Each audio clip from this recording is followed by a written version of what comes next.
माझं भलं का होत नाही हा सतत विचार तुझ्या मनात येतो.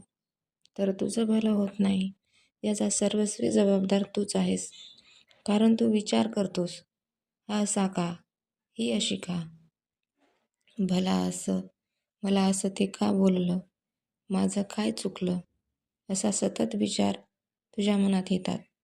दुसऱ्याबद्दल असे विचार तुझ्या मनात येतात. हो, हो ना. त्यामुळे या सगळ्यात तू तुझी मानसिक शक्ती संपवून जातोस. का असे वागतात यामध्ये खर्च करतोस. तो गमावून बसतोस तुझा आत्मविश्वास. त्याने कसं वागावं, कसं वागू नये यावर तू सतत विचार करतोस. यामध्ये तुझी मानसिक शक्ती खर्च होते.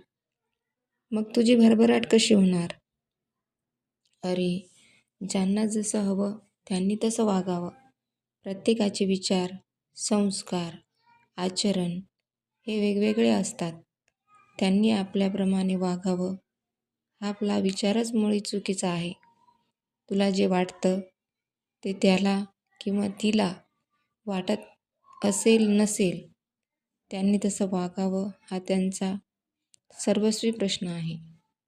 यात तू निव्वळ तुझे मत मांडू शकतोस, पण स्वभावाला औषध नसतं, हो की नाही? त्याचं असं झालं की भांडं उलटं ठेवलंय, पण भांडं भरत का नाही यावर सतत विचार करत असतोस. मला सांग, भांडं जर ते उलटं ठेवलं आहे तर ते भरू शकतं का? ते शक्य आहे का? नाही ना.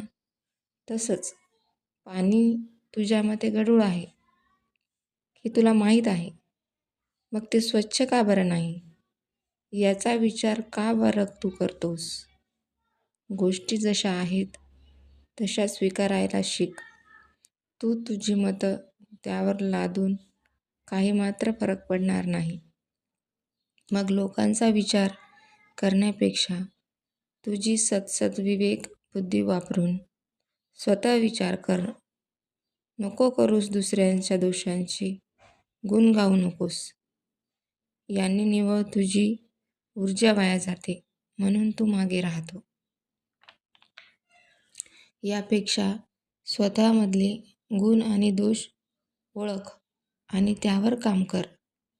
कारण स्वतःवर केलेले काम हे सगळ्यात श्रेष्ठ काम आहे.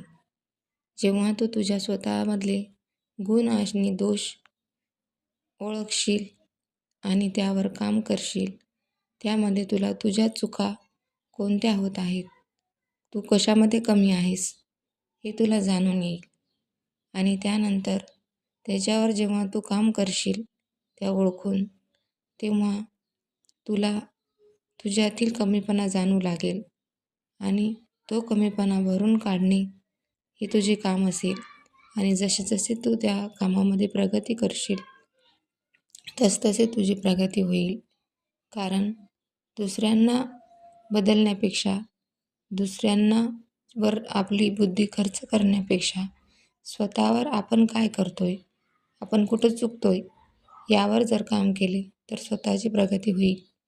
दुसऱ्याचा विचार फकट करू नकोस. दुसरे काय वागतात, कसे वागतात यावर विचार करू नकोस. कारण त्यामुळे तुझं काहीही भलं होणार नाही. तर त्यामध्ये तुझी प्रगती निश्चित होईल. तुला आत्मिक समाधान मिळेल. आणि म्हणूनच भिवू नकोस, मी तुझ्या पाठीशी आहे.